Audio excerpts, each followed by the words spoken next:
नमस्कार मित्रांनो, जय महाराष्ट्र. आत्ताच्या क्षणाची सर्वात दुःखद धक्कादायक बातमी समोर येत आहे. अजित पवार यांची शेवटची इच्छा ही सर्वात मोठी अपडेट आहे. त्या अगोदर तुम्ही सर्वप्रथम चॅनलवर नवीन असाल तर चॅनलला नक्की सबस्क्राईब करा. बघूया ही सर्वात मोठी दुःखद बातमी कोणती. अजित पवार यांच्या जाण्याने सर्वांनाच धक्का बसलेला आहे.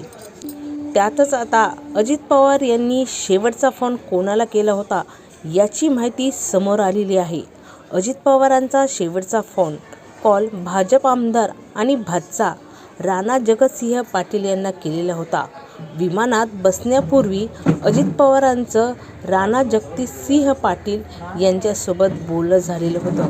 ही अतिशय मोठी दुःखद घटना आहे. आपल्या महाराष्ट्रातील एक चांगलं व्यक्तित्व असलेला हा मोठा कोहिनूर हिरा आपल्यातून सोडून गेलेला आहे. तुम्हीसुद्धा त्यांनी आपल्या या महाराष्ट्राच्या विकासासाठी भरपूर काम केलेलं आहे आणि करणार होते, पण त्यांची आता ही अत्यंत दुःखद घटना घडल्यामुळे त्यांचं स्वप्न ते आता स्वप्नच राहिलेलं आहे. पण आपण शेवटी पुन्हा सर्वांनी कमेंटमध्ये एकत्र येऊन त्यांना श्रद्धांजली अर्पण करूया व असे डेली अपडेट पाहण्यासाठी चॅनलला सबस्क्राईब करा. पुन्हा भेटूया एका नव्या अपडेटसोबत. जय महाराष्ट्र.